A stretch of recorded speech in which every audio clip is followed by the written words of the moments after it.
As I indicated this morning, I was just delighted with who agreed to come out here to cover our nanotech material. We started putting out a few feelers as to who would be a good humanist social scientist to come and discuss nanotech, and we heard from one person that you must ask Rosalyn Berne. You probably won't be lucky enough to have her come out, but you gotta ask her. And we asked her, and we are extremely lucky and honored that Rosalyn agreed to come and spend time with us for this event. Rosalyn has a PhD in rhetoric and communication and teaches at the University of Virginia in the Department of Science, Technology, and Society. If you look at her webpage, it says that she specializes in ethical, societal, and cultural implications of nanotechnology, biotechnology, information technology, and cognitive science. Though she just told me that she really likes the term that Paul just coined, interpretive humanism. So we're going to hear from an interpretive humanist this afternoon. I want to mention she's got a lot of attention for her book, Nano Talk, Conversations with Scientists and Engineers about Ethics, Meaning, and Belief in the Development of Nanotechnology. That's a 2005 book. And she was just telling me she's just completed a novel, which is a work of science fiction titled Waiting in the Silence. And you might expect that to be available sometime soon? Or? Wouldn't that be wonderful? Sometime. Keep your eyes open for it. So I'll turn the floor over to Rosalyn. Okay. All right, I've been given gadgets. I have one to keep me on time, and I have one to make boxes move up there, and I have one to put my voice permanently into some kind of archives. So I'm going to have to be careful what I say, I'm afraid, and watch my language. So, I won't say damn it. Thank you for that lovely introduction. And the only correction is that I have a master's degree in rhetoric and communication studies, but a PhD in religious studies, religious ethics, with a focus on comparative religion.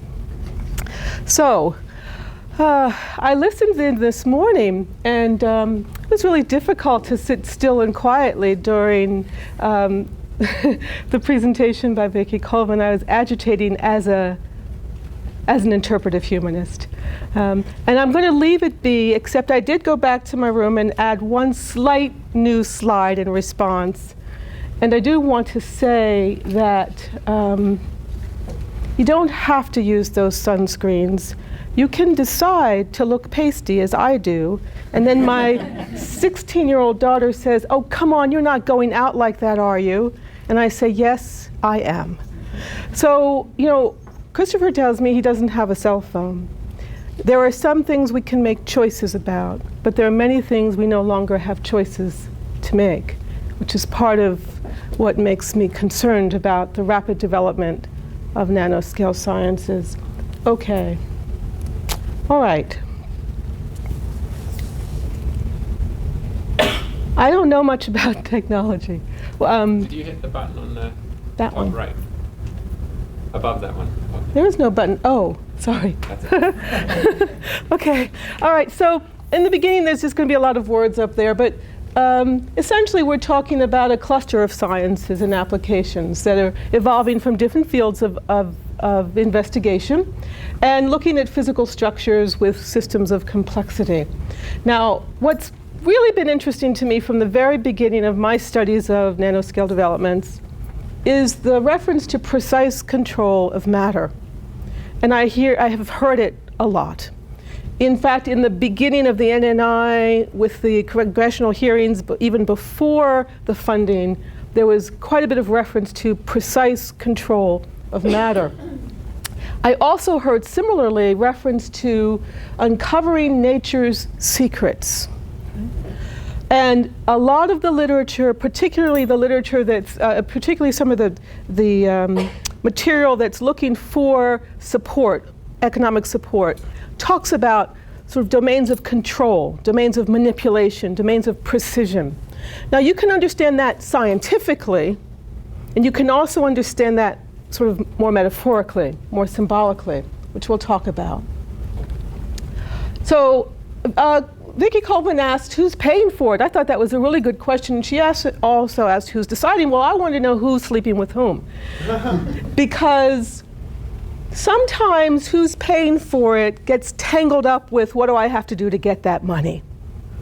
And I would suggest that if you can disentangle relationships that are starting to overlap between basic science and interests in new market initiatives and global competitiveness, then you get to some very tricky questions about what is right and what is good.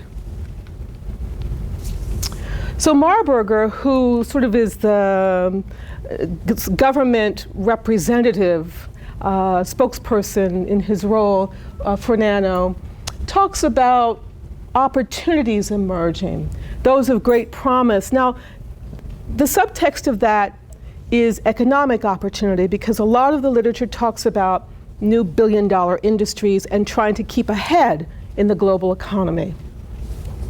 A lot of the scientists I talk to talk about opportunities to make a difference, opportunities to do good things, opportunities to discover new things. Again, there's a lot of intersection between those because of funding sources. Marburger also is concerned about side effects and societal concerns, to the extent that funding came along after the initial NNIN funding to look at social concerns. So, one way to sort of step back and think about ethics and nanotechnology is to look at it through conventional approaches, classical approaches to ethics. And I was asked yesterday, well, you know, as a philosopher, I want to know, is there something novel or new about nano in terms of ethics that warrants it being its own field of inquiry? And the answer is yes and no. No, in that you can take all of these. You can take questions of rights and questions of justice and duties and impacts and codes, and you can sort of map it all out, and you could come up with guidelines and codes and rules, and you can look at all the stakeholders involved, so scientists and consumers and lobbyists and industrialists, et cetera, and you can sort of ask what is good and right in these terms, and it works to some extent. The answer to the question no is the limitations that offers. So as I listened to individual scientists who work at the nanoscale, I began to see patterns in the conversations, patterns of discourse. And it looked to me like there were 3 dimensions of discourse going on.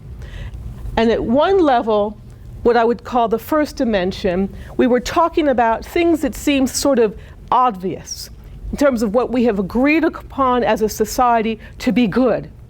So individual scientists would talk about things like, well, we don't want to mess things up in the environment. Obvious. No negotiation, nothing to quibble over. We don't want to do that. We don't want to hurt people. Obvious, right? So, but it's still about good and harms and duties and responsibilities, so it's still about ethics, but it's at a dimension that doesn't really need to be negotiated because it's been established in terms of our values. Much of that is based on hindsight.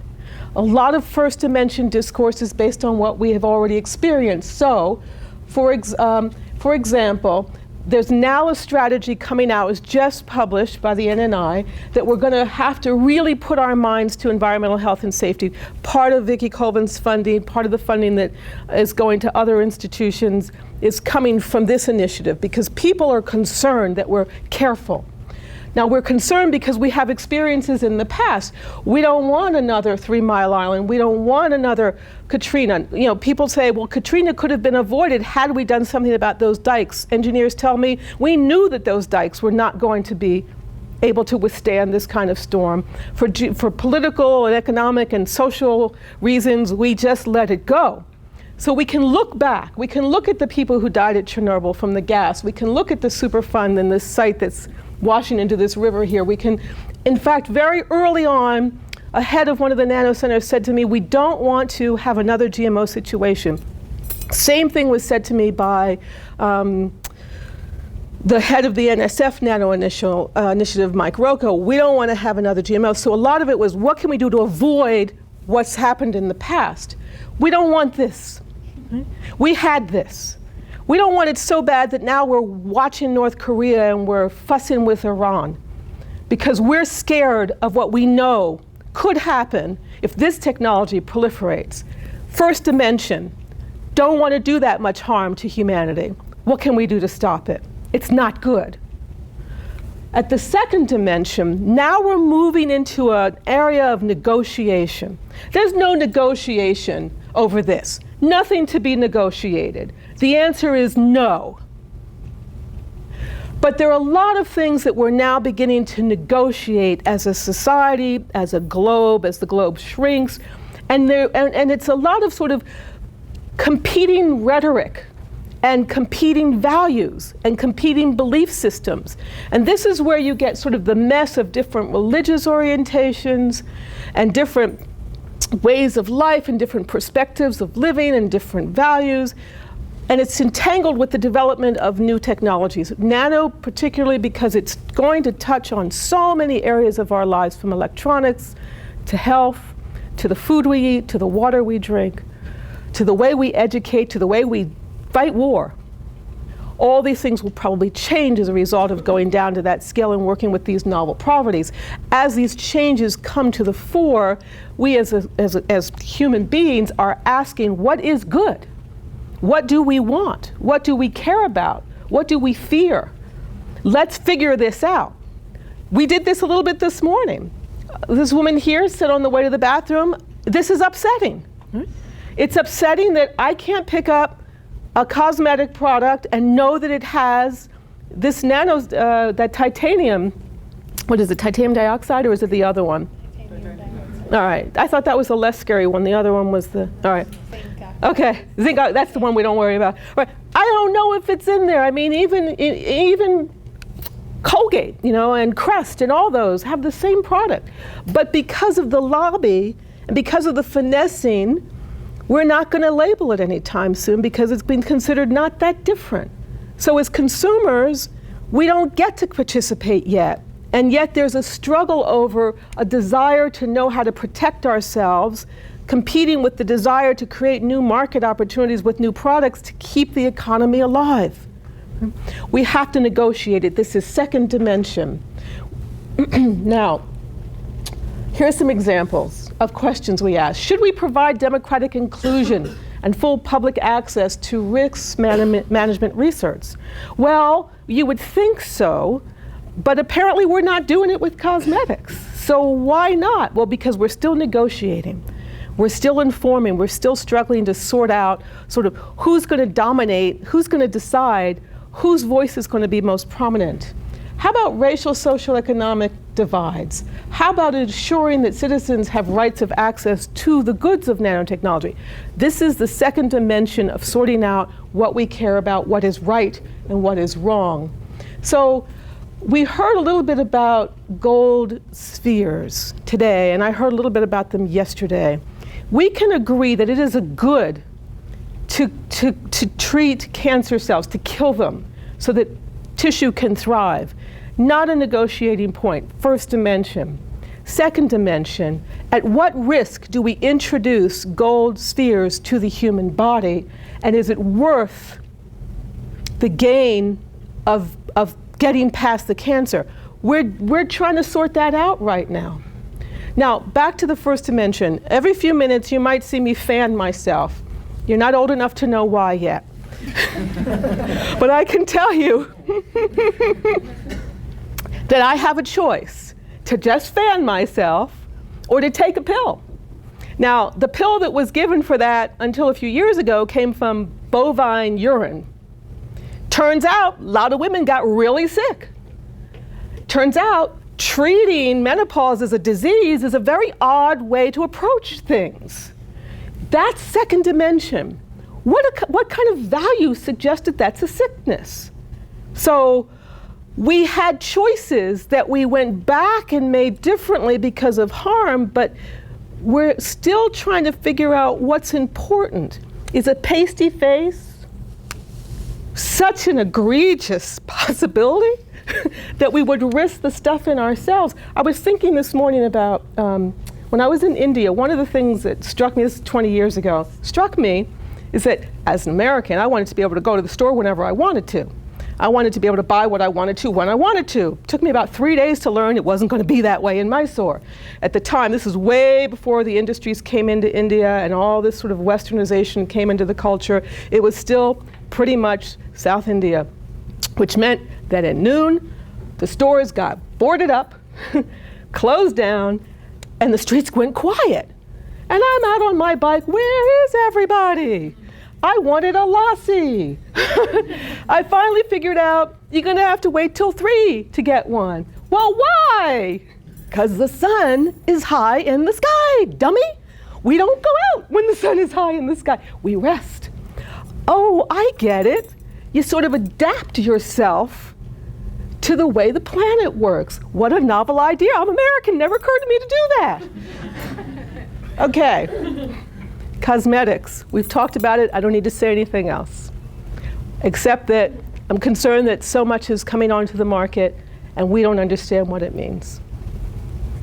Okay, at the third dimension, now we're talking about getting to subtle levels of awareness, symbolic levels of communication about who we are in relation to one another, to ourselves, to the planet, beliefs about existence, the tenor of human life, unknown, unimagined effects of nano generally fall into this domain of discourse.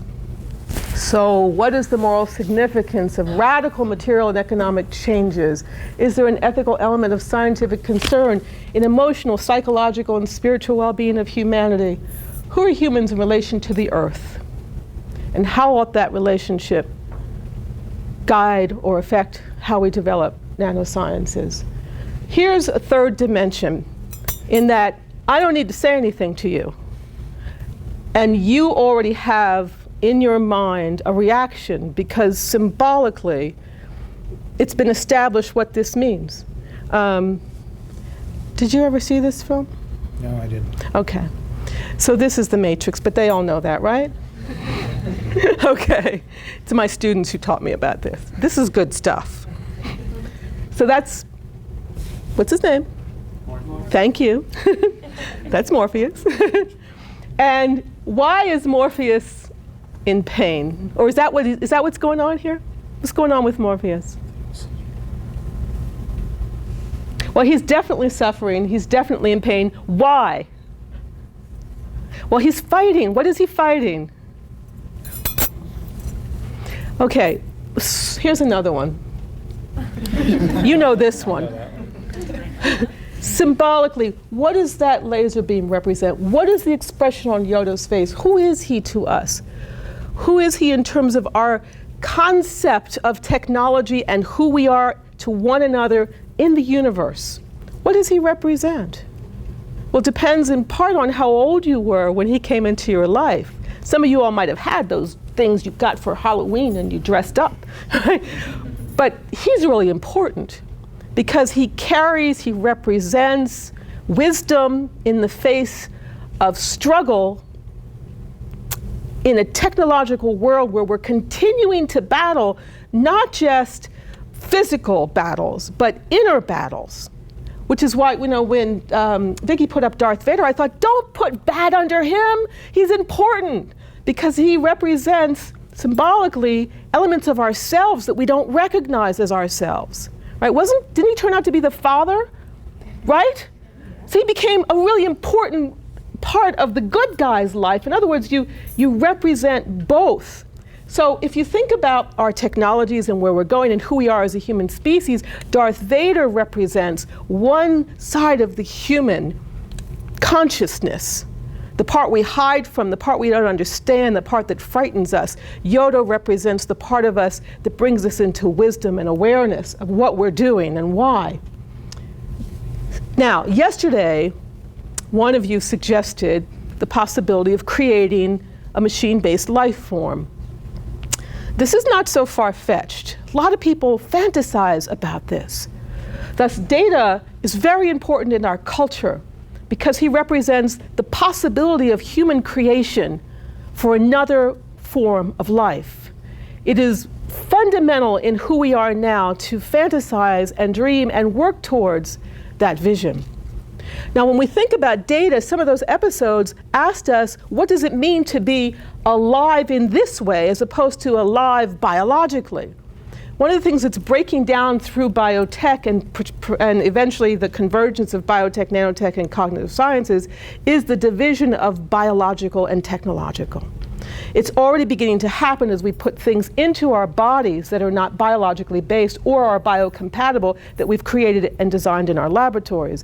As simple as hip replacements, heart valves, ocular implants, the neural implants for hearing is sort of the first step. When those systems begin to interact with the brain, we're at sort of a second step. Eventually the question will be, when we can't live without them, and we have many of them, will we be human? At what point will we not be human? One episode asked, if he's aware of himself, why is he not? Third dimension, nanoethics. Symbolic. This means nothing, and yet it means everything because we put meaning on the vision to help us deal with things that we can't express directly through our language. I don't even know what this is.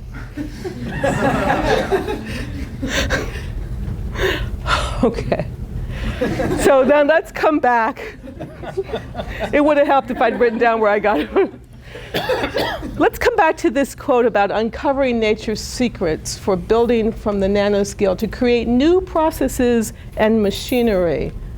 Is this a new process and machinery based on uncovering nature's secrets? To some extent, it is.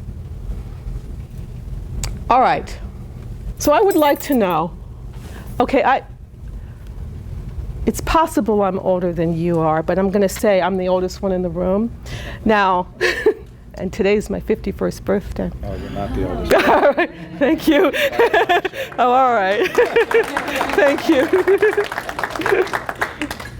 But I'm old enough that Pete Seeger is really important to me.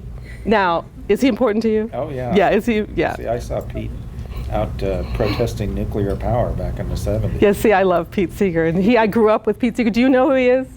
Okay. Well, I'm getting teary. Pete Seeger was featured on public TV the other day. There's a documentary out called The Power of Song. Oh man, it's really inspiring. And he's getting up there. But one of the things he talked about was that moral responsibility arises from the potential to alter the course of events. I thought, whoa, whoa. Well, do you all have that as scientists and engineers? Yeah. So what's your moral responsibility?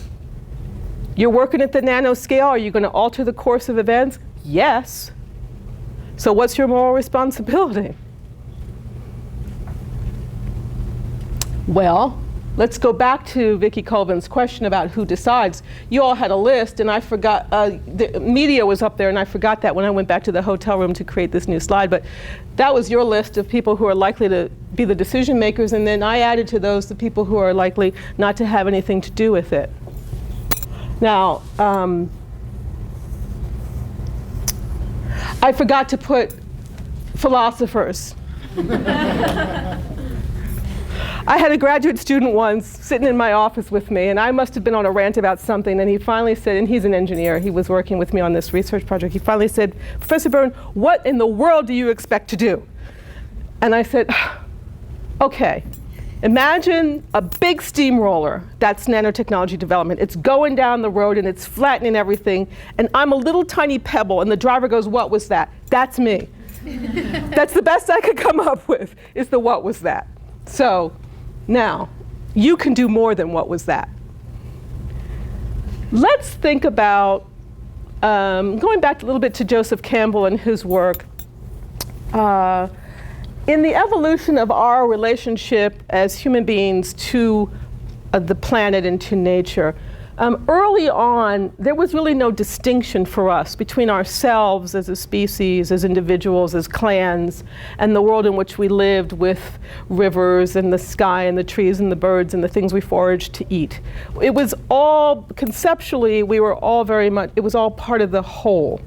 And then as tools developed and as language developed and as we began to sort of span the globe and explore and the cerebral cortex got a little bit more refined, we stepped back from that and saw ourselves as separate from that domain of the material world. But early on, it was a pretty scary place, and we were vulnerable, and we were fearful, and we were worshipful of the things that we gave a sense of power to symbolically, things like lightning bolts and fires and major storms and typhoons, and things became almost given sort of godlike qualities, and we began to separate them and worship them in such a way that we wanted to appease them, to control the material world, the universe, so that we would be safe and okay. And then we sort of evolved more and more to a sense of our own intelligence, our own capacity to manipulate that environment, to be clever about it, to control it. Now, splitting off a little bit to Western ideology, I can't really speak for all cultures, obviously. But predominantly in the cultures we come from, this is where we are now. So this is a little sort of thing my husband, who works with his hands outside as a landscaper because he can't imagine sitting inside ever, he's a really cool philosopher just by who he is. And we talk about this stuff. And he says, wait a minute, what you're talking about, I think you can put it into two triangles. So the first triangle is when we were separate from nature and we sort of symbolically put it in the domain of God, and then we created a sense of being limited and under the power of that. And then what happened was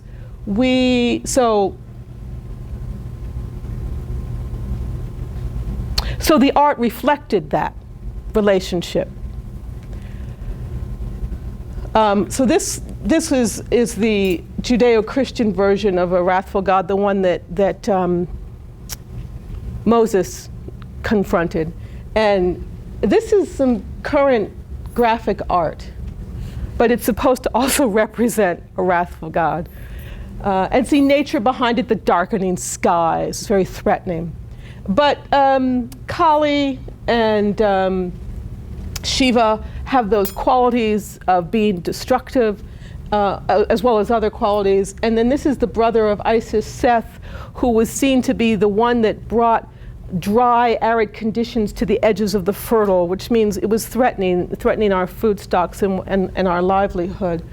So then now what's happening? We're sort of we're moving along this trajectory from the sense of dominion over the earth into a place where we're thinking about, well, maybe we can take matter and control it. Maybe we can sort of not be afraid of it, but understand it, uncover its secrets, manipulate it so that life can be better.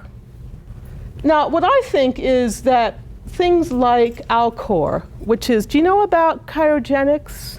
Cryogenics is the science, quote unquote, and technology of deep freezing deceased bodies so that you can bring them back to life when the technology comes for us to do that. There's actually a lab in Scottsdale set up for that. You can pay, or it used to be, it's much more expensive now. It used to be $10,000 just to do your head. You can do your whole body. And what they do is they actually inject the veins and the tissues with a substance that keeps them from being damaged in cold, frozen conditions. Because you know what freezing does to living tissues, it's pretty yucky. So this is in order to preserve it so that when we figure out how to get life back into bodies, people can come back again. It sounds like science fiction, but it's not. These are actual containers that bodies are in Arizona. Hundreds of people are doing this, including intelligent people who I've met. I can tell you some names. I'm not there yet. I was once at a nano meeting It was an early Foresight, Foresight, the Institute. Oh God, it's a 51-year-old moment. What's the Eric Drexler? I got it all by myself. Eric Drexler is sort of the person who, from MIT, early conceptualization of nano, wrote a bunch of books about it, believes he coined the phrase, but somebody said somebody in Japan did it. But anyway, scientists sort of distanced themselves from Eric because they thought, well, that's not real science. But then some people secretly really were with him on, he had notions about taking basic carbon and creating anything we want from that. Anyway, I was at one of these meetings, and a group of people who are affiliated with Foresight were sitting around a big table, and names of some scientists, some of whom are now at a company down in Texas. I'll think of the name of it. But these are people with PhDs in different fields who had labs and doing their work. And we're sitting around chatting and having beers and talking. And I said something, because I'm a humanist, and when I sit with scientists, sometimes I feel insecure because I don't know that much stuff. And I said something, and I said, oh, we're not that much unlike each other. And this guy named Ralph Merkel turned to me and said, oh, really? Well, do you have one of these? And everybody at the table went like this, which is really scary. And then I realized they were showing me that hanging from their wrists was not a, like, I'm a diabetic tag, but call Alcor number if they were to die, which means they had paid for, in other words, don't touch this body, because Alcor has a protocol, and they were all planning to be there. So, what's this got to do with nano? Nano is about enabling through the precision of controlling matter. Now, there are some things we can do with our tools, with our creativity, with our intelligence, that are phenomenal, that under Vicki Colvin's language are good. They're good.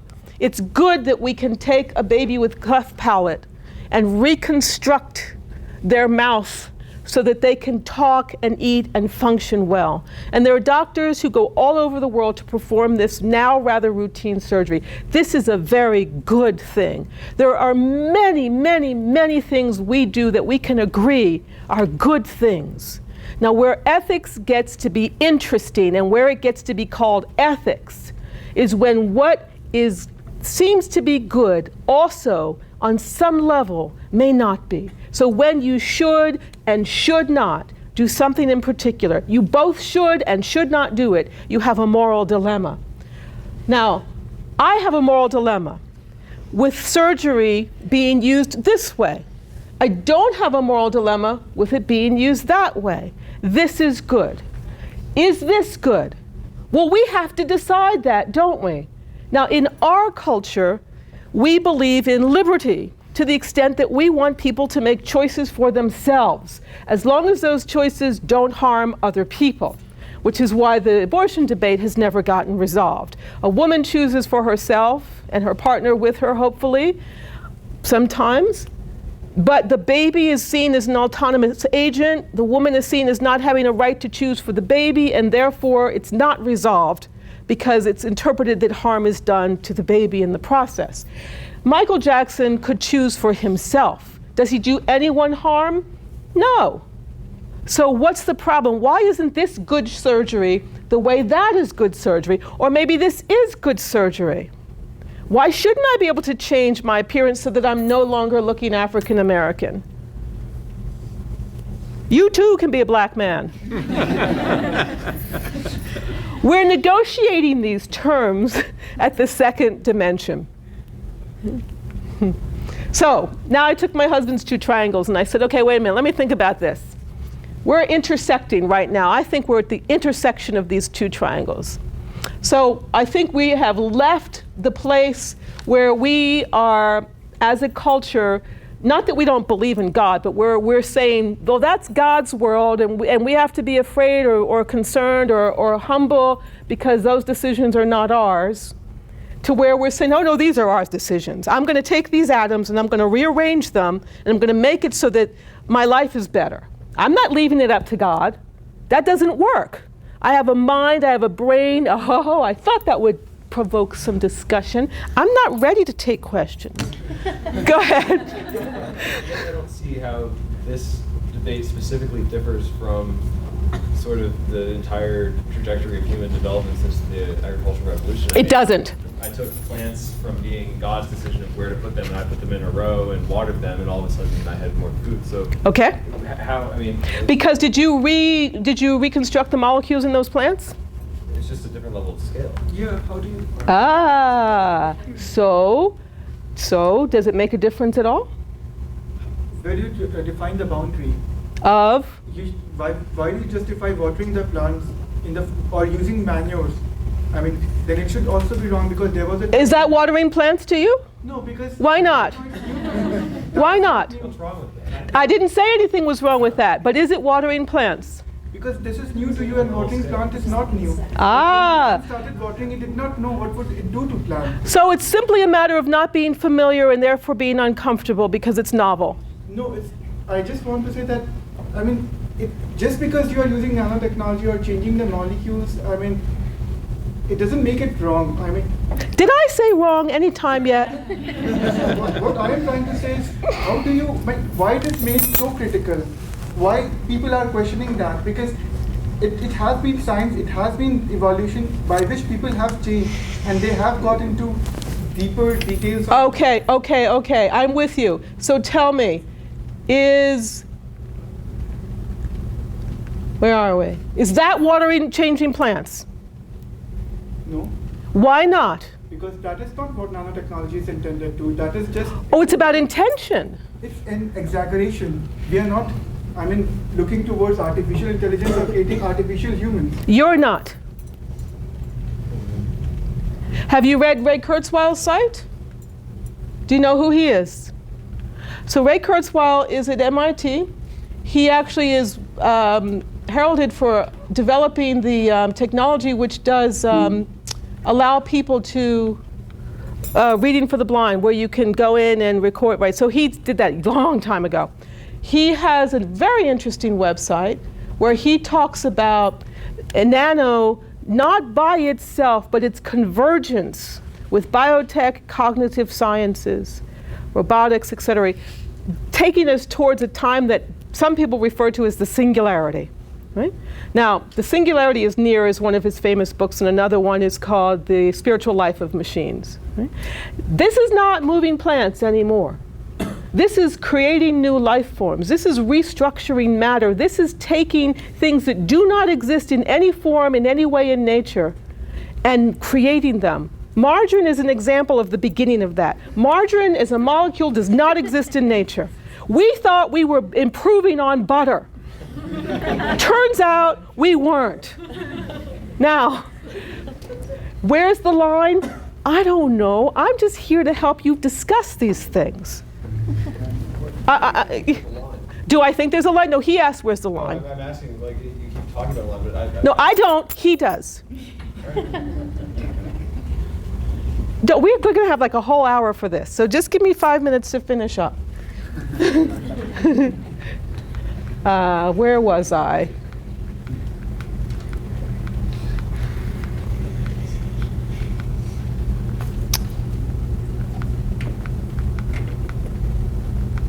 I was saying that I think we are at the intersection, and that reason why the third dimension becomes so important. It's always been there. We've always created symbolic systems of understanding through the arts, primarily, through symbolic languages, to help express parts of our psyche that we don't have other ways to express, that go to deeper levels of awareness.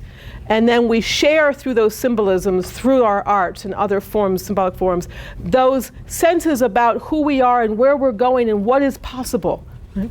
Now, nano, because it is enabling major radical changes to the material structure of the world, elicits symbolic responses because we don't really get what that means. It's unfamiliar.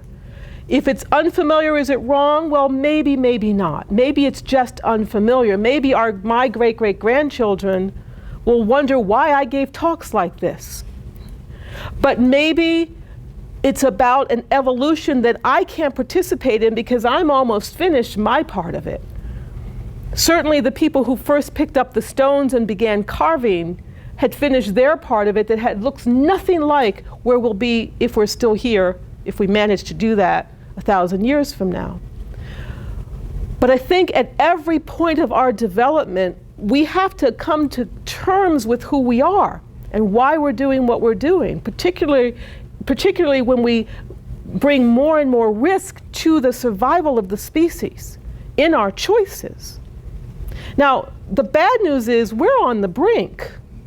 We have very serious problems. You all have a lot of work to do. You all have to do much more than explore your creative interests in the laboratory. You've got a huge mess. The population is proliferating. Water is actually going to be a very serious problem. You've already heard about climate change. It looks like, nitrogen saved the day in terms of fertilizing, but now we've got problems with arsenic and runoff and what happened to the soil. That's your stuff. The soil. I'm going to stop because I don't know much about this. I know that I have an organic garden and it's damned hard to make that stuff grow without the insects taking it over. Now, we've got to make some really critical choices because we made choices that put us in a pretty awkward position in terms of sustaining human life. Some of the scientists I talked to actually said, our only hope is to figure out how to get off the planet and start anew. Nanoscale scientists spoke to me that way. I think that we're now, because we're at a point where we have the tools, the cognition, the intelligence, the knowledge, the understanding to rearrange molecules, to mimic nature, to create new structures. We've got that moral responsibility that Pete Seeger was talking about, big time. You don't have as much when you move a plant from here to there. That's what my husband does for a living. He reshapes the land. Is that a moral problem? Well, if it creates runoff, it is. But if he takes it from here and divides the plants and puts them over there, to some extent, I see that he's working in harmony with nature. The plant doesn't scream, "Don't move me." All right, maybe, I don't know. I don't know that it does. But that's a different order of magnitude of manipulating the planet. And it's the order of magnitude that I think warrants deep ethical reflection and maybe a reconsideration of some of the values that have brought us this far. So I think I'm almost done. Here is beautiful science. This is an expression I learned from the students and the grad students I talked to. Beautiful science. The man was an amputee, wants to run in the Olympics. These legs were designed for running, not for walking. You've heard this case? The committee does not want him to run with these legs because he runs better than with normal human biological legs, and it's being seen as unfair. And he's saying, but these are my legs. I'm saying, oh, no, those were designed for running. Put on the legs that were designed for walking and then try to run. Right? But that's a whole different issue. Is this a good? Of course it's a good. He's mobile now. Although I have read from people who, one person in particular who's an amputee, doesn't want any prosthetics. Says he feels that it's offensive that he should have to look like everybody else just because he lost his legs. He crawls into the classroom. And he said, if you're uncomfortable, then change your understanding. But don't tell me I have to look like you. Right? Now, for those people who choose to have limbs, we have the technology to support it. But the ethics comes in, is he still human in the way that he can compete with other people who have biological legs? Drug cancer treatment, of course it's a good. Getting sick as a result is an unintended consequence. We will always have unintended consequences because we don't know that much. A lot of what we do in the dark, and we learn from the dark. No, I'm sorry, that's my daughter. I'm sorry. I can't talk now, I'll call you back. She probably called to say happy birthday or something. I feel terribly. It's bad. I tried not to have one of those, but with children it's really hard. And when you're a woman traveling around the globe by yourself, you sort of feel like, ah! So that's one of those traps. That's another conversation. All right. Okay, now, cancer treatment. Yes, it's a wonderful, exciting thing. That's a good. Is a $17,000 a month treatment a good? Not for most people, because in this country, we can't afford it unless we have the very, very premium health care. And in countries that have national health care, like England, they don't permit this treatment. You can't even buy it because they're not going to pay for it. So you set up a whole nother level of discourse around what do I have a right to when the technology brings forward possibilities for enhanced living. Is this a good? These are chips, GPI chips. They were actually used at that World Exposition in the ticket stubs. People are beginning to embed them in their animals. I know of people who have put them in their babies, in the heel of their babies. I wonder about a time when they will be required at birth for our children to have them, depending on where we go with things like national security. Is that a good? Now we're talking about nano-enabled technologies that threaten a sense of privacy. There are those who argue that that word itself will not be in the language in 100 years. So some people are having Verichips implanted because they want to be safe. They want so that anywhere in the world they go, somebody knows where they are. Where somebody can get their medical data instantly if they're not in their local region and they have a heart attack or some problem 1,000 miles away, that the information is embedded, downloaded, and they're treated. Seems like a good. The ethical dilemma comes when you exchange certain goods for certain rights, certain sense of justice, certain sense of value. So I'm almost finished. Yeah, that was finished. So the question is, as a scientist, as a research engineer or scientist or a social scientist, but I'm mostly right now talking to you who are going to be working with these materials, what are your responsibilities? Well, are you supposed to protect privacy? Well, I don't know. I think you have to decide what's important to you. The human health, the environment, freedom, human rights.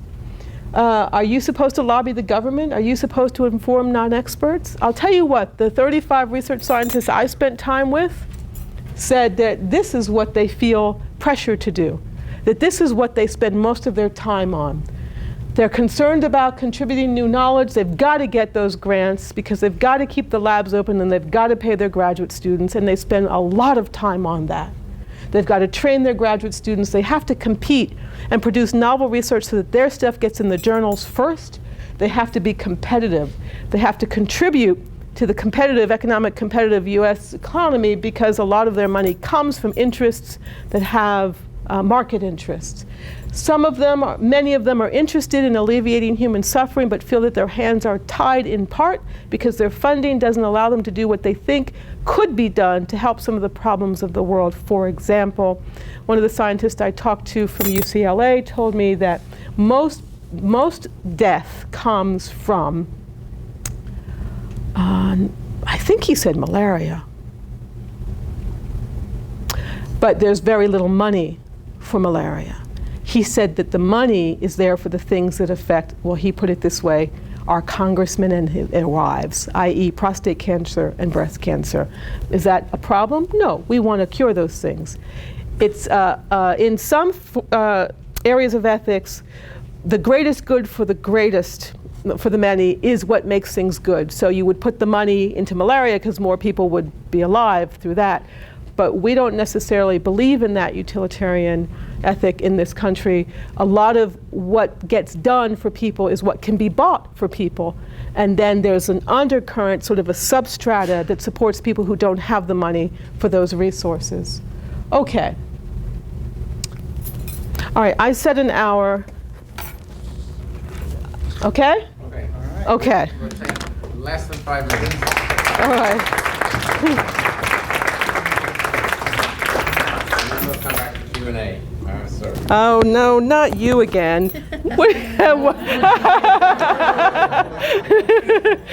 Yesterday. No, yesterday.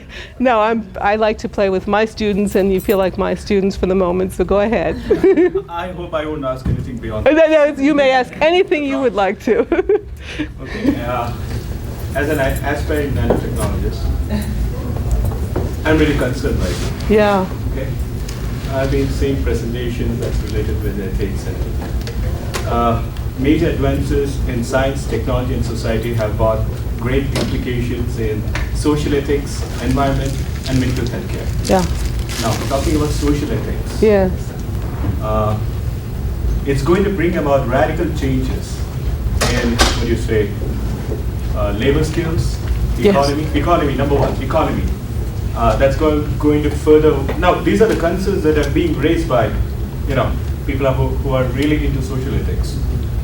More and more advances in nanotechnology, now with relation to economy, it's going to widen the gap between advanced countries that are having technology in their hands, and countries that are might be emerging economies or developing countries. Number two, labor skills. Bringing in nanotechnology into the industry. It's going to, it's going to disturb the current labor structure that exists in all these industries to a certain extent. It may throw some of the people out of employment. Okay. Because it's going to involve, But of course, that always happens with the introduction of technological revolutions. Exactly. Sure. That's number two. Yeah. Number three, international trade, international relations. As I told you once again, sharing of knowledge between the countries. Some countries want to be way ahead of the others. Right. Once they get hold onto the technology. The fourth and the most important one, social structure, Like family? civil structure. Civil structure? Yeah. Might be the poor and the rich. But there's something that I would like to point out in this case, it's always difficult to convince the poor that once these technologies come into force, it's going to definitely benefit them. I can cite an example for that later. Okay. Okay, and I would like to cite an example that Vicky had stated today morning with regards to some of the countries they thrive on their domestic economies on certain aspects. And what is it? Like the copper industry in Yeah. certain countries in Africa. Yeah, another example that can be cited is the rubber. Nanopolymers are there. Yeah, and then you throw out diamonds. countries that are running on natural rubber. Sure. Sure. So with all these problems revolving around, Yeah. and citing the argument that was It's just moving Yeah, it plants. wasn't an argument, Yeah. but- It's a good argument. that was going to be, I think that's going to be discussed soon. So where does that leave you? The concern is, Okay. even before we come out with the technology, people are really scared. Right. Or excited. Not More- really, more they are. scared. Vicky said 80% of the public is sort of optimistic. So what are you talking about? Nobody was people read Pray and laughed. So what do you mean scared? It's not in that scenario. Even before we reach a kind of, we haven't seen any kind of possibilities with nanotech so far. It's So- all So are you proposals. saying that people are prematurely concerned? I'm not sure what you're saying. People are definitely concerned. Right. Now, let's say with cancer treatment itself, we are not yet sure whether it would work or not. We haven't even got the stuff into the body right now. Are you the person going to Dow Chemical? Yeah. DuPont. DuPont. I meant DuPont, Delaware. Yeah. Yeah. Okay. What? No reason. Okay. So what my concern is there might be a kind of confusion that would be existing in my mind at least.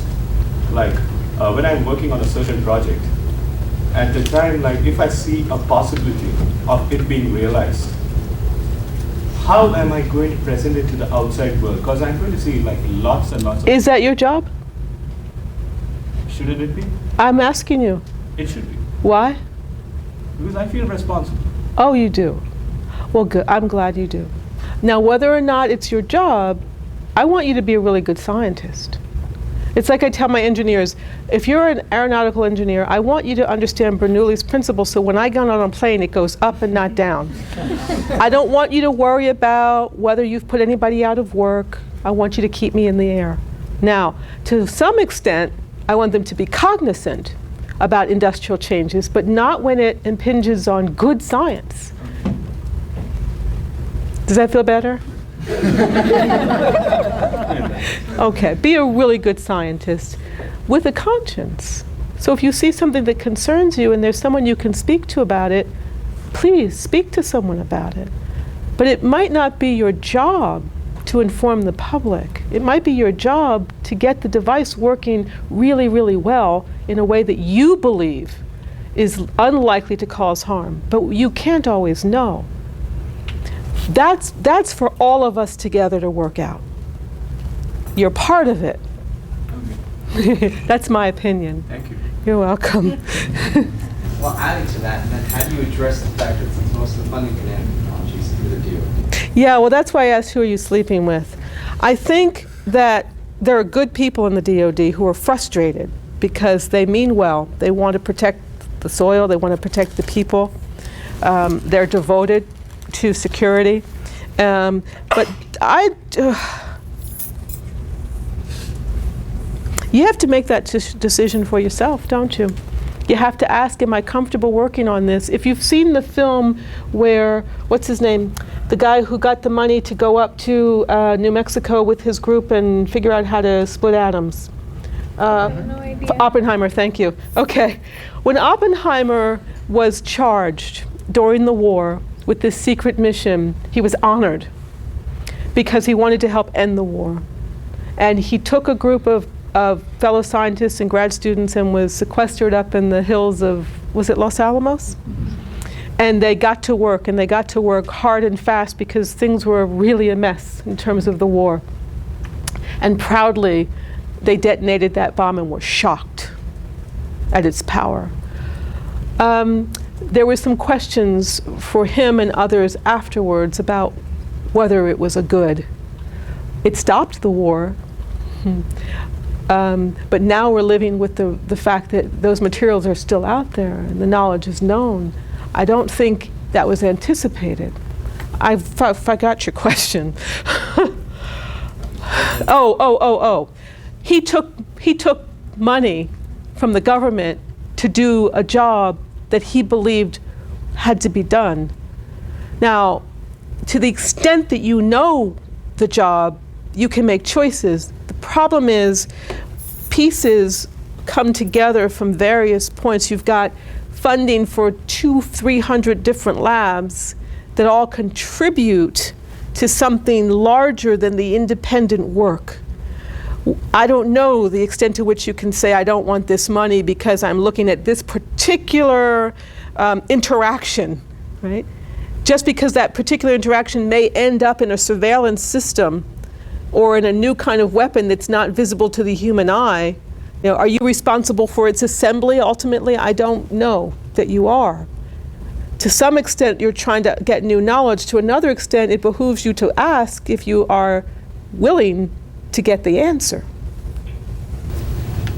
You had your hand up next. Oh yeah, I was just going to say, I think the Los Alamos situation is a difficult experience in the history of science, just because I think a lot of those guys felt like they were doing good science. Of course. They were asking really interesting questions and they wanted to push it as far as they could, and didn't. Like the end result wasn't a concern. Like, they were excited about the science. Yeah, Sweet yeah. problems. I mean, Sweet problems. Briefly about like how excited he was about those questions. Oh, and, yeah. How could he not be? This gray matter is pretty charged up. Yeah. You know? So I guess I just struggle with, there are good questions and then there's the products of those questions, the answers of those questions that, like, are there things we just shouldn't ask? Ooh. I'm going to let Christopher answer that at 4 o'clock. Are there things we just shouldn't ask? Wow. I'll tell you one thing, I'm exhausted asking questions about, should I eat this? Should I wear this? Should I put this on my body? Should I drive this? Should I fly in this? Should I go to this place? Should I swim in this water? You know, there are so many questions. Yeah. And it's sometimes I don't care anymore. I just want to drink Kool-Aid, you know? Haven't had Kool-Aid in 35 years. Actually, that's not a good example. That is nasty stuff. But you know, but you know, at some point you just want to live, right? You just want to do your work. You just want to feel good at the end of the day because you put your mind to something and you feel like you made a contribution. And we're an information society now where all you have to do is sit down and go to a search site and you can learn stuff. Like I was giving my son some medicine the other night and I was typing in contraindications. What am I doing looking up contraindications for something I bought off the shelf? This is too much information, right?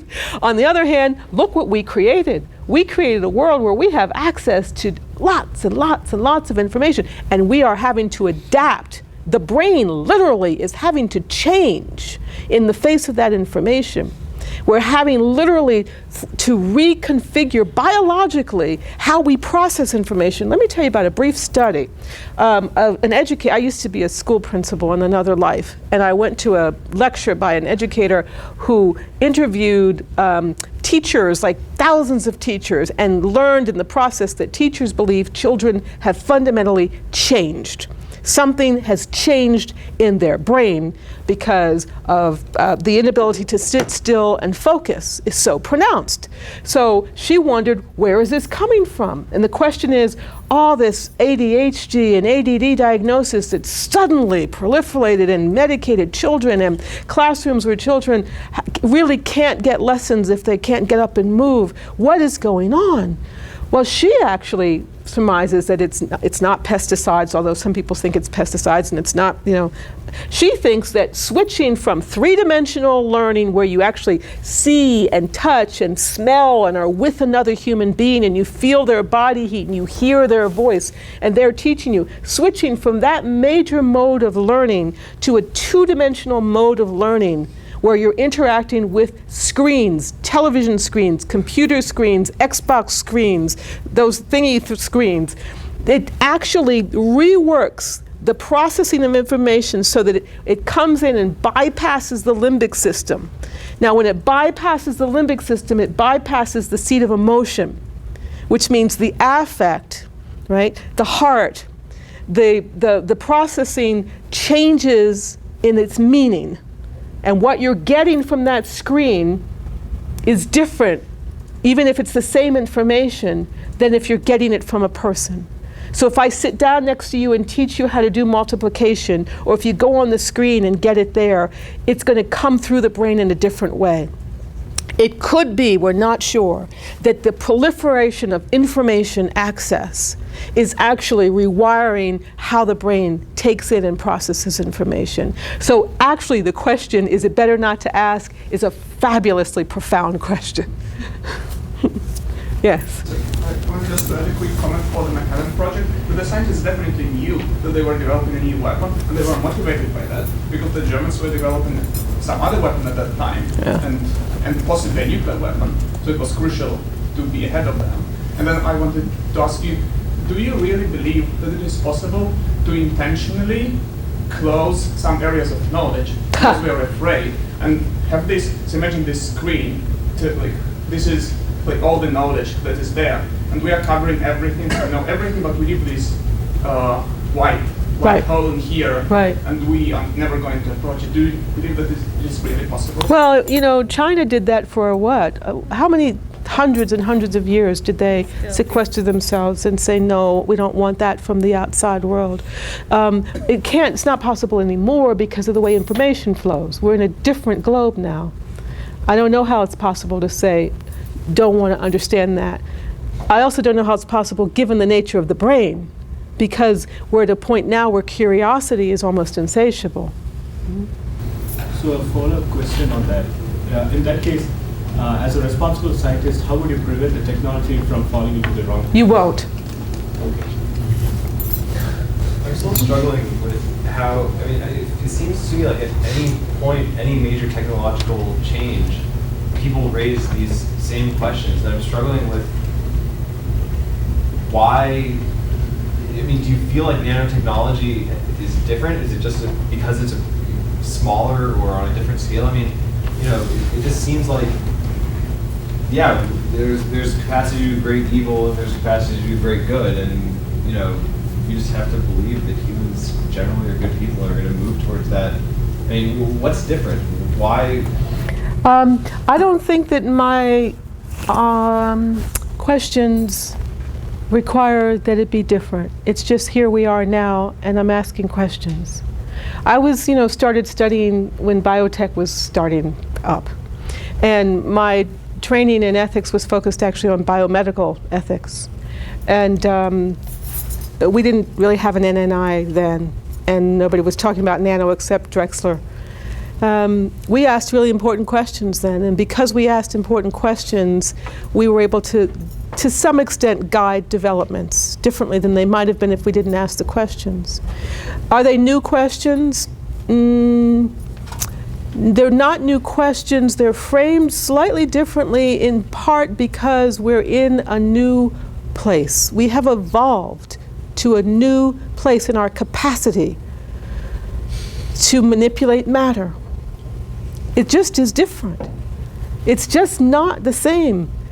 To be able to restructure molecules, to hold atoms in a place they don't want to be, that's really new. So we have to ask, what does that mean? Where are we? Where are we now? You don't have to agree with me. So you had mentioned that in the ethical dimension of nanotechnology, there's this third dimension that you were just touching on of like, who are we as humans? How do we relate to the earth? Where are we going to go with this technology?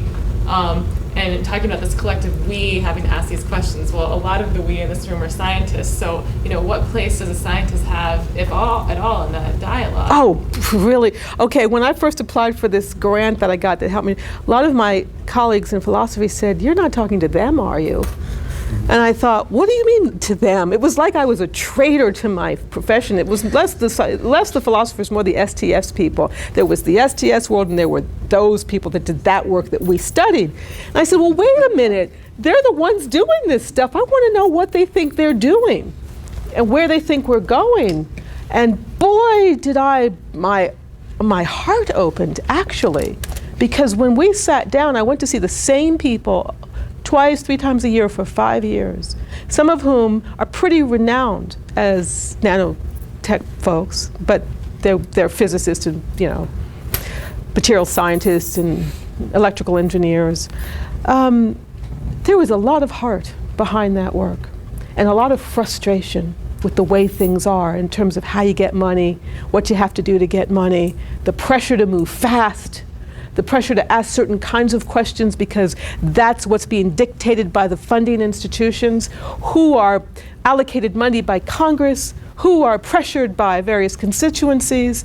So the scientist no longer has the freedom he or she used to have to simply investigate because we're curious and we want to understand. Those investigations are now coupled with outcomes and pressures. You don't figure out certain applications quickly, you don't get money.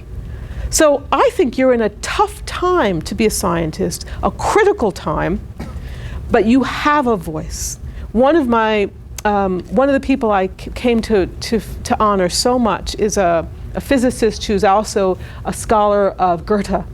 And Goethe was a profound philosopher and writer. And this guy can teach physics and Goethe. It's like, ooh.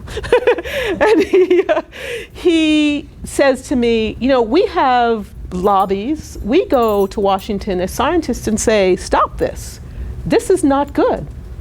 So do that, Do that as experts. Say, we're not happy with this, doesn't feel right. We need you to. We, the collective we, need you to. Yes.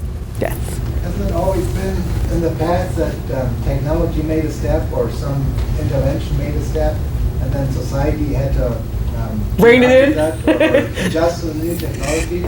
But now in the last, well, even in my years, it seems like everything, it's like a snowballing effect. Yeah. The society can't even keep up with Yes. with the new stuff anymore. I'm still getting used to, using my cell phone. That's and, right. Other people have, I don't know, what else. That's I don't right. know of yet. But so we're getting so far ahead of ourselves that we can't even keep up. I think you're absolutely right. Think about how much new technology has come into the marketplace, and even in the last 20 years. When I was an undergraduate 30 years ago, the way you register for a course was you got in line in the gym and you got a punch card and you put it in a box under the class you wanted. And then they would carry these big boxes down to the room with the mainframe, which was in the basement, and they'd feed them in. And about a week later, you'd get your courses, right? The mainframe was the size of this room, and it held the same amount of data as that. Much less, I'm sure. Much less. Much less. It had no memory. Now, in addition, we've got things just pouring in. Every year, more things pouring in. And sure, how do you, as a society, step back and think, become conscientious, ask questions, make choices? It's hard now. I agree with you. It's really hard now. Yeah. Yes. Similar to that, I really liked your talk, and I do think that these questions are more urgent than ever. Everything is different today. Yeah. This time scale has completely changed. The time scale, exponential human population growth. Yes. Information used to be able to travel as fast as a horse. I don't know if you know. Exactly. And it's very different today. And our ability to catch mistakes before the mistake disseminates all over the world is far more limited now than previously. Well stated. That's my gut feeling. It's dizzying sometimes. Sometimes I purposely walk instead of accept a ride because I want to slow it down a little bit, just to breathe, because it's moving so fast. Yeah, yeah. I have two questions. Adding to it, I would just want to know why is these technologies doing such a big business? Because people are accepting it. Yes. Okay. And they are the driving force. That's right. All these cell phone market. That's right. So how do you say that they are not able to cope with it if they are making such a big consumer base? Oh no, young people are coping just fine. There's a young woman in Japan who's written like 6 novels on her cell phone. Are these? So she writes on the train, she writes on the way to school, and I watch my daughter go like this. And I think, you're adapting fine, but we may be changing the brain in the process, right? Do we need to slow down? We don't have time to think about it. You're adapting. Now, is the market driving it? To some extent, the market always drives it. That's the way our society is set up. It is a market-driven society. Do you have a chance to step out of the marketplace? It's pretty tough. It's pretty tough. I had a colleague last year who, with me, decided we were not going to be on email. Guess how long that lasted? Not because I was giving up, but because my chair said, you can't work here and not have email. I said, your office is right around the corner. Just come around and tell me what you want to tell me. Oh no, that's not good enough. I have students, engineers, who graduate to accept jobs with companies like, I don't know, DuPont, and or Dow, or I don't know, GE, and they are required to have a BlackBerry. They're required to have it on 24 hours a day. Are they adapting? Sure, they're adapting. They want the paycheck. Does it change the tenor of life? Totally. Do you know what it feels like to sit down and have a family dinner uninterrupted? No. Who knows that feeling? A few people. Who even sits down anymore? Who doesn't bring the laptop to the table or say, I'll take my dinner over here because I have to do my homework, and you put up the screen? Totally changes what we know to be the way families cluster, societies interact, people interact. I think the reason why places like Starbucks are so popular is because people are anxious to just be in the same room together. They might have the screen up, but they just want to smell each other. It's who we are. It's who we are. We're still animals. We might have a bigger cerebral cortex. It's a little thick, but we still live in our senses. These technologies bypass the senses. What? Sorry. Yo, please. It is not the technology, but the capitalist system that our society has that is making them not have their own time. Is it technology? Really? Why do we need to tease it out? It's all in there together. No. It's all, the capitalist. Okay. So, you're from Kerala? No, I'm from. Who's from Kerala? Oh, I'm sorry. Okay, you're East. All right, you listen. I'm sorry, not you listen. I'm trying to say you, and then I'm trying to say listen. All right. You can tell this is in my gut. I care about this stuff. All right. When China became the place for us to get cheap goods because labor was cheap, money filtered in that changed the economy. With the money that filtered in, values, consumer values filtered in. Now in China and both in India, people more feel they have a right to have a car. When I lived in India, most of us rode bicycles. I was told Mysore now has a dealership for cars on every rotary. There were no dealerships in Mysore. We rode bicycles. Now, was it an undeveloped country that had to rely on bicycles, poor people? Isn't that sad they don't have cars?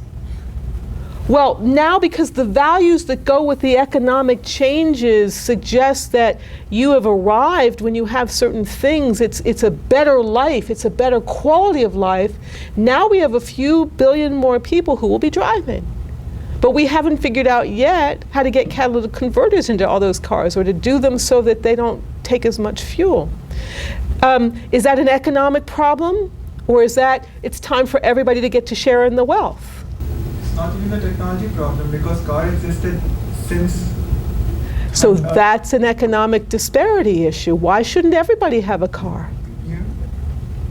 Why should people have to ride bicycles? Well, Christopher rides a bicycle. Wow, why would he do that? Because he has the wealth to make the choice. A lot of people who haven't gotten to that place yet are not at a point where they can make the choice. They want to get to work, they want their families to ride with them, they want to be not in the monsoon rains, but to be protected from the elements. Why not? I was just explaining that a few weeks ago, my father came over for dinner, my parents, and I had laundry hanging out on the line in the sun, and my father said, "Are you okay? Do you need money for a dryer?" He grew up as a working poor. His father was a laborer. It was a shameful thing to hang your laundry up. There are subdivisions in my community where the covenants say no laundry hanging up because it's aesthetically displeasing. Now, that's about values. That's not just about the economy, that's about values. Who in the world decided it was aesthetically displeasing to hang laundry? That's about we don't want to be seen as poor. Now that's a problem for me. That's close to, I don't want you to see pasty white on my face, even though I'm out in the midday sun. I still want to be beautiful. That's about values. Our economic system is built around values. We probably need to step back and take a look at it. We might need to reconstruct it if we're going to survive. I should have been a preacher, huh? Yeah. I just like to say the brakes in Christopher's car don't always work. You probably want to ride your bike, James. You or Paul could address this, but I'm curious. It seems like the public's much more accepting of nanotechnology than biotechnology.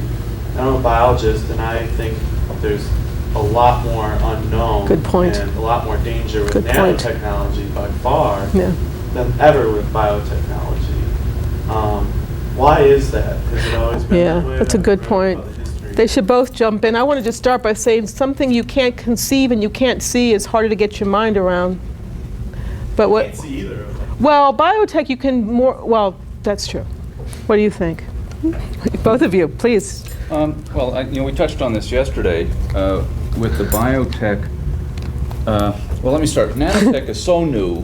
Unless you're an expert in that field, you know nothing about it. Right. You don't know the jargon, the terminology, what they're doing, except they're making these really, really small machines, right? And that can be amazing and kind of scary at the same time. But you have to admit, I don't know anything about this. I'm going to have to rely on the experts to advise me on, the applications, the safety, the regulation, and so on and so forth. With biotech, particularly egg biotech, well, that's food production. And we all have a gut feeling, we know what agriculture is, we know what food production is.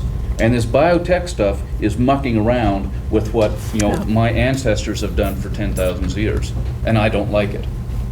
So even though, their notions of what they know about agriculture are wrong, they still have a feeling that, this is different, this is not what I'm used to, and therefore, I'm more suspicious of it than something that's totally new. Yeah, or something that changes the way this processes information so it doesn't heat up so much. Well, it's like, oh, so what? So I don't want to burn my thighs when I'm sitting with it. No problem there. Yeah. Connecting it with Paul's talk yesterday, I think, you talked about several ways people value food and agriculture.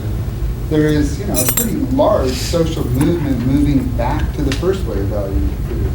Yeah. And they see, that way, biotech is moving against directions that they want to be going. Yeah.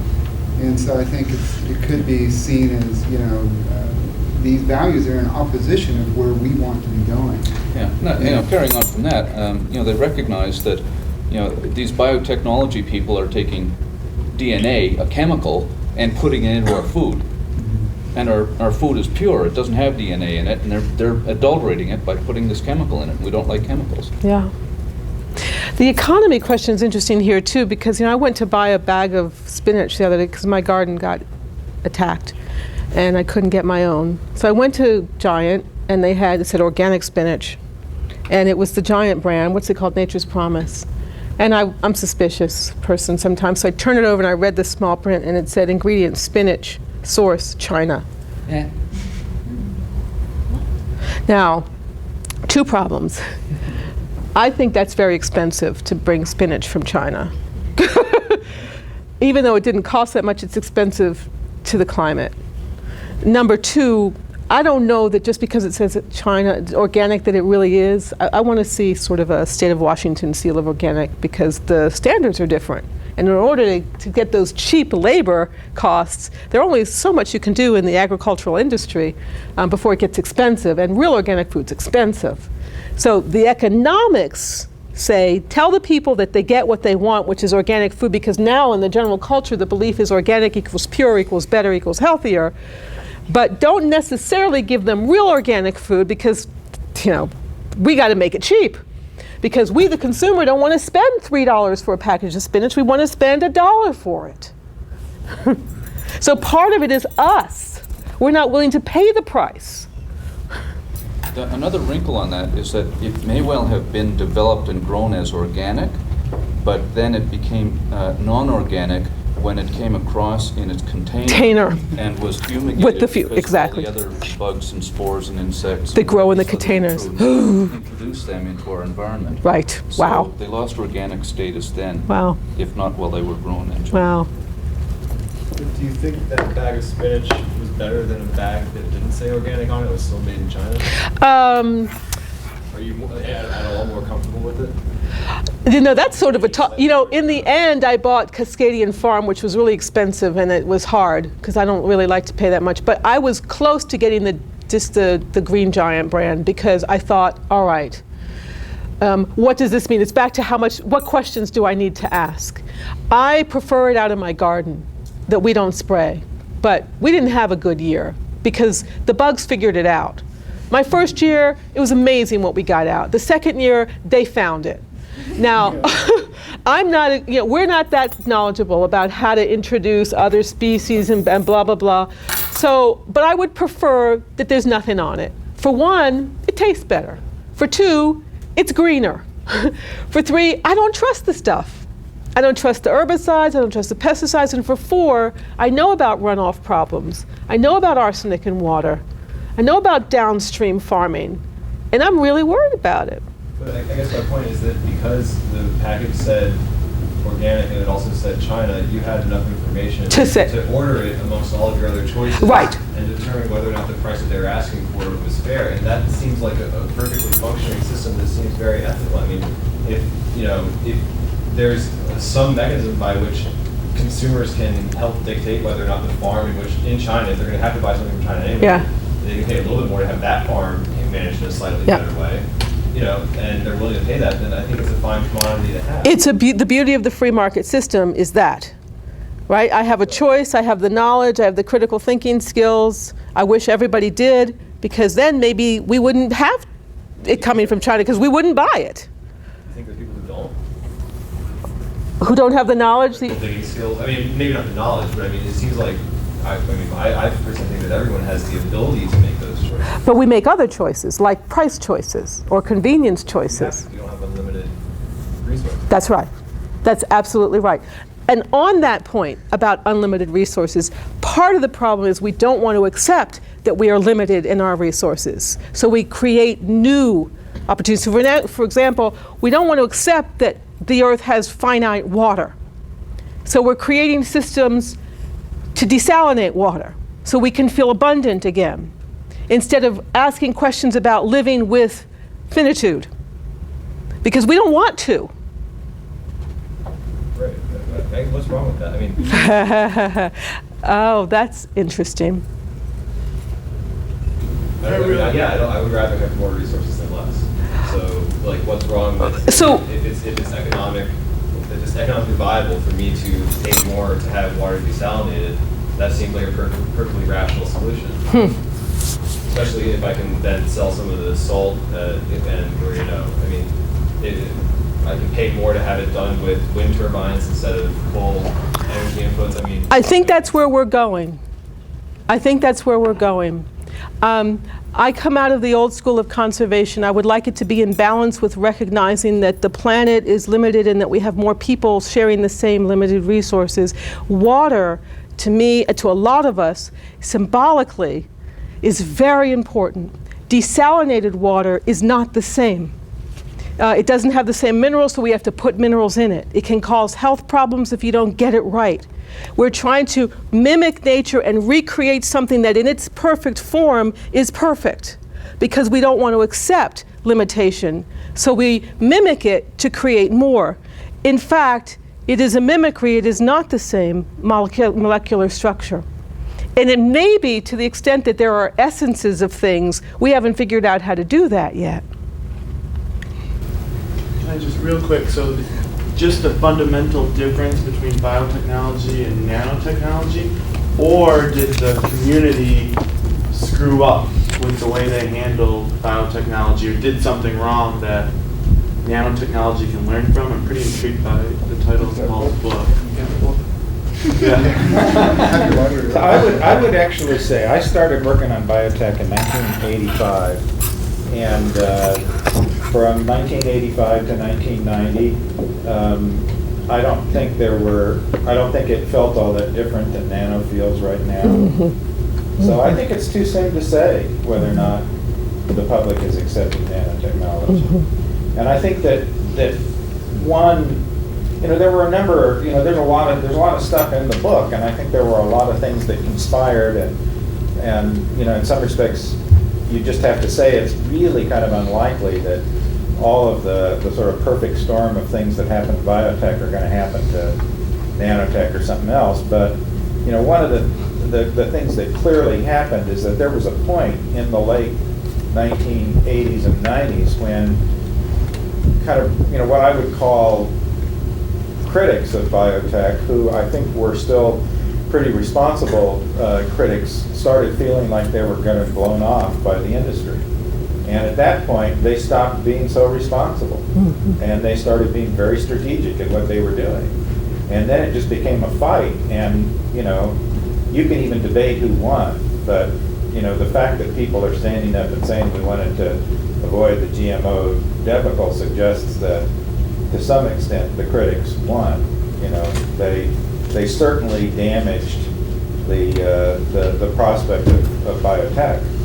And I think that they started out being very conciliatory and wanting to develop regulatory structures and you know, wanting to have, you know, public debates and, you know, wanting to have labels and stuff like that. And they got to a point where you know, they felt like rather than having a conversation, you know, there was an attempt to go around them. And I think to some extent, even very recent things are attempts to go around the debate. You know, I haven't read in detail, so I don't want to be quoted on this, but I intend to read in more detail. I mean, I've looked at stuff that Norman Borlaug has done, and he's got this new book with Rob Parlberg and Jimmy Carter. And, you know, what they have done is, rather than respond to the substantive criticisms, they have said, you know, we've got to have biotech or everybody's going to die, right? And so what they're trying to do is they're trying to go around the debate and kind of speak to the public in a very strategic way. And there still has never been a very good, you know, debate about biotech in which the criticisms have actually been, you know, responded to in a sort of honest way, in which if you're going to respond to a critic, the critic has to, you know, you have to be able to restate the critic's position in a way that the critic says, yeah, that's indeed what my concern is. And I think the advocates of biotech have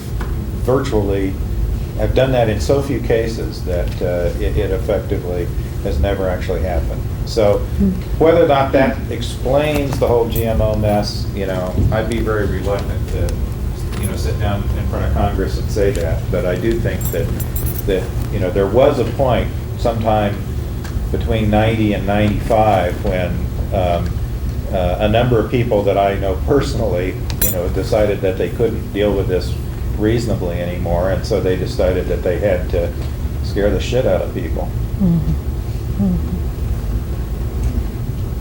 I remember reading an article. They had done a survey essentially of general public perceptions of nanotechnology and threats versus perceptions of scientists and researchers. And I'm curious how it relates to biotech, because I don't remember anything really about that time. But it was interesting. The point of the article was that it was unusual that the public in general was much more positive and much less concerned about negative consequences than the researchers doing the work were. That's right. In the surveys. That's right. And I'm curious how that sort of fits with biotech, because my impression is that biotech was flipped. Like, the researchers were gung-ho and pretty convinced that everything was going to be okay, and the public was really balking. And for some reason, that this nanotech is different. The public is more than happy to do it.